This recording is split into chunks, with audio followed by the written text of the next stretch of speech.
Now the topic before us is how man in the middle attacks steal your website logins. In this picture you can see that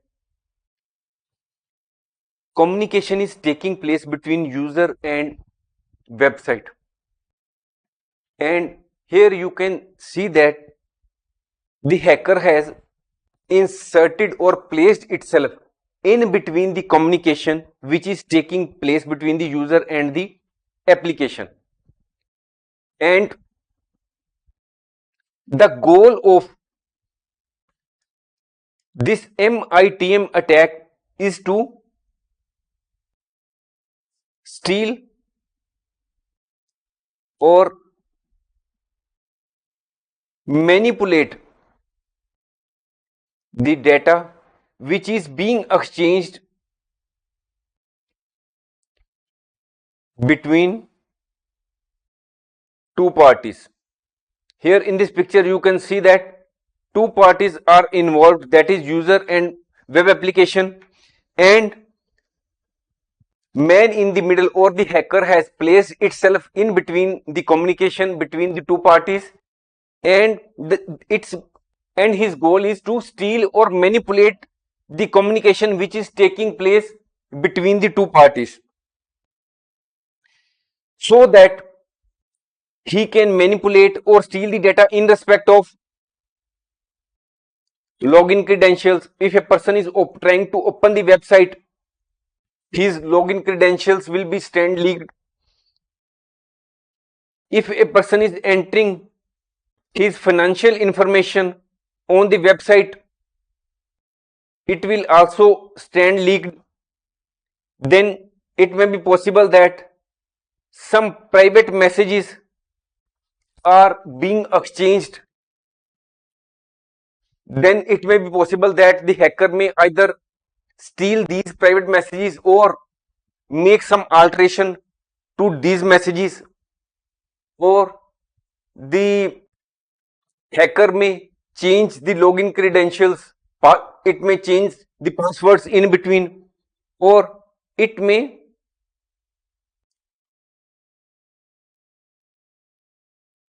get access to certain sensitive documents, because the user is passing on certain sensitive documents to the other person, and the hacker in between is now having the access to those sensitive documents which were being communicated by one person to other person.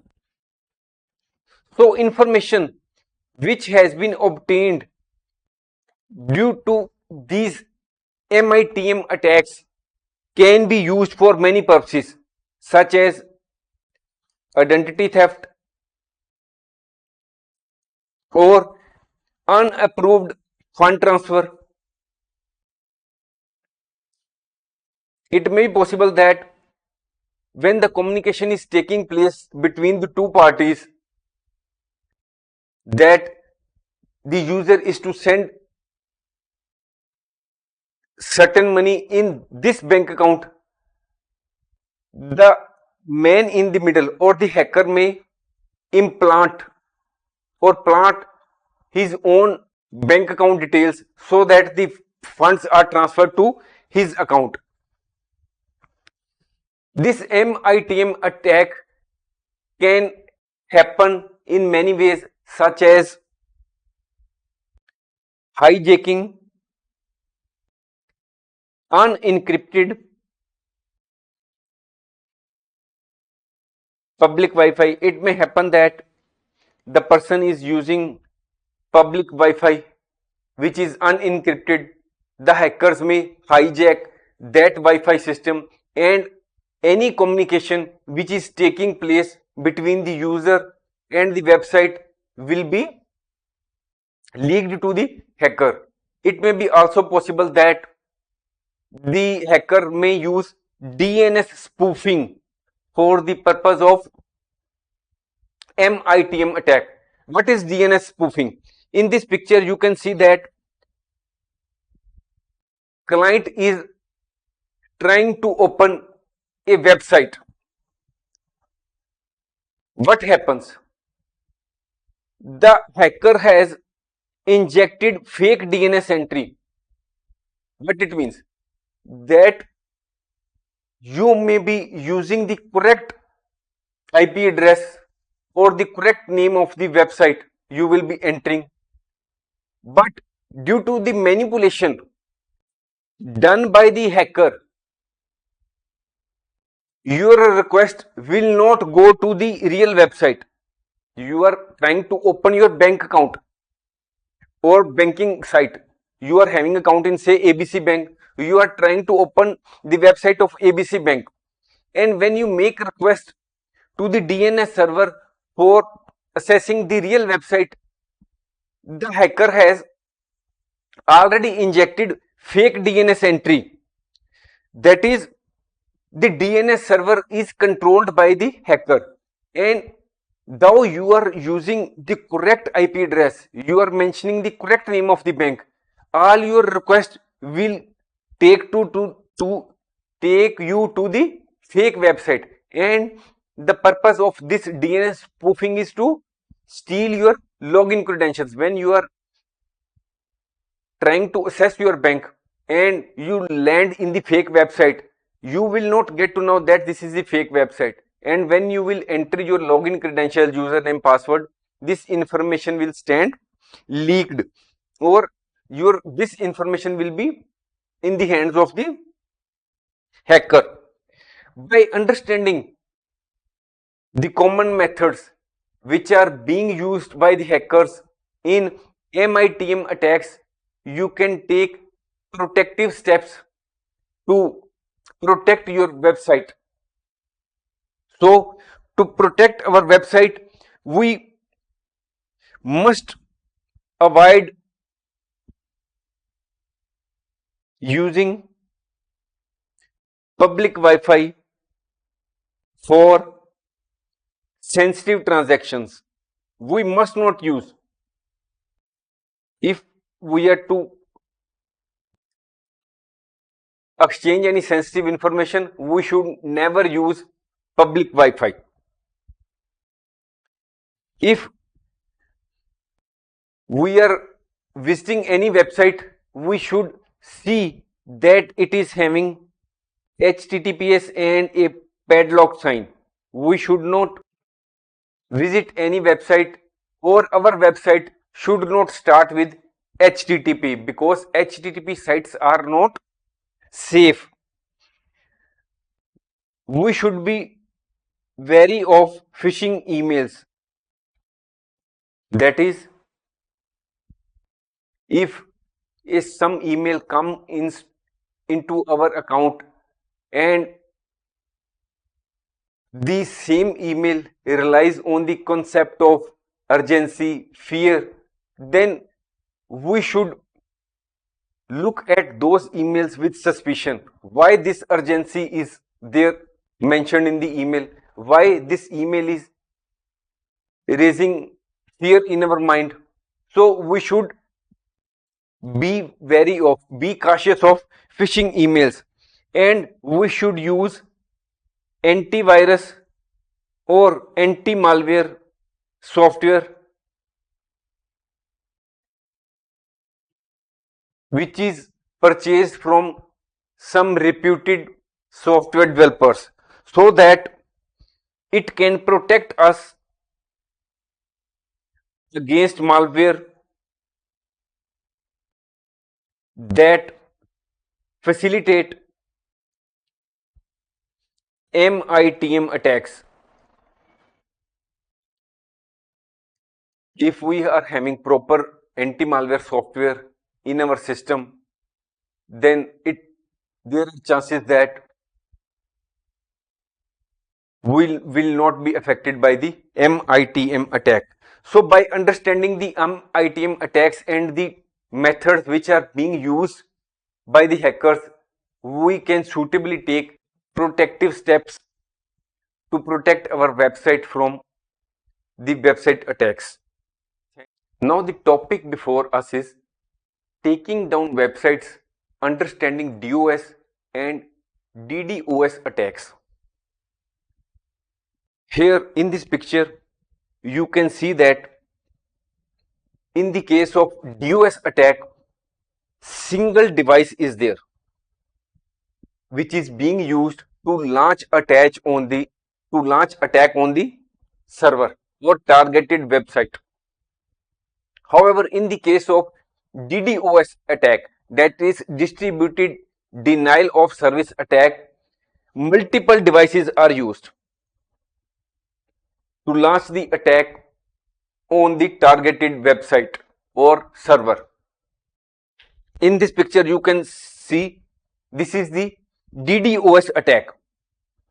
Here you can see that multiple devices are being used and attack has been launched on the server or the victim, and the genuine customers are unable to approach the website, because the main aim of both DOS attack and DDoS attack is to crash the website, or is to crash the server, or to shut down the website and make it inaccessible for the legitimate users. Then, as already told, that DOS in the case of DOS attack, there is a single device used, and in the case of DDoS attack, multiple devices are used. Because in DOS attack, a single device has been used, so it becomes easy to pinpoint the source from which the attack has been launched. But in the case of DDoS attacks, as the attack is coming from multiple sources, a large number of devices, which may be in hundreds or tens or thousands, infected devices may be involved in DDoS attacks. So it becomes very difficult to pinpoint the source from where DDoS attack has originated. The cost of DDoS attack for the victim, we are not taking into consideration what the hacker has incurred to launch an DDoS attack. We are concerned with the damage which will be caused to our website, because we are having website, we are the victim if there is an attack on our website. So the cost of DDoS attack for the victim can range from tens of thousands to millions of dollars. So now what is the effect, or what is the financial loss which will be caused by the DDoS attack on a particular website? Depends on various factors, that is the duration of attack, size of attack, then nature of website, nature of website, or the business which has been targeted. If it is a very small business organization having a very few hundred customers, then naturally the financial loss will be much bigger.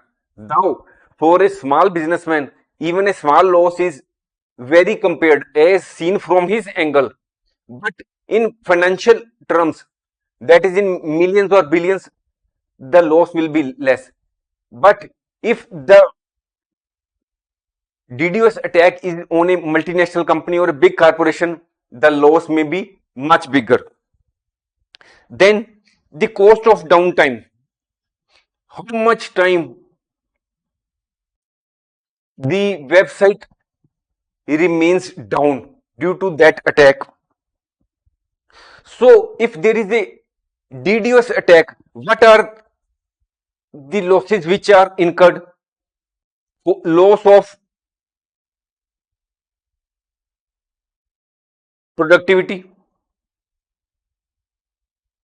because if there is a website attack on a website which is of online which is selling products online. So the products and services will not be sold online. So it will result into loss of productivity because the employees will remain idle because nothing has to be sold or dispatched to the customers. Then sales is reduced. Then potential reputational damage, because when your website is down,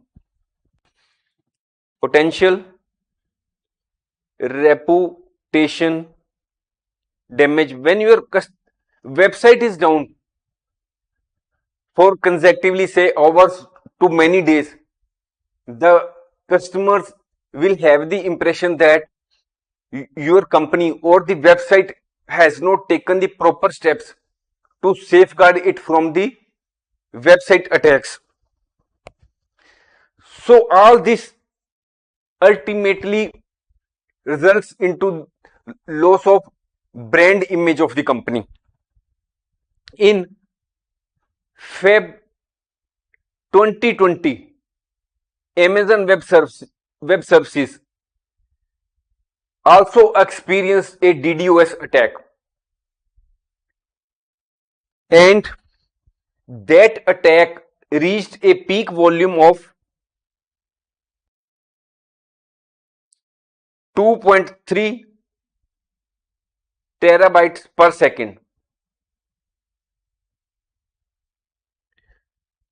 The attack had launched for many days. However, the Amazon was able to successfully mitigate that attack.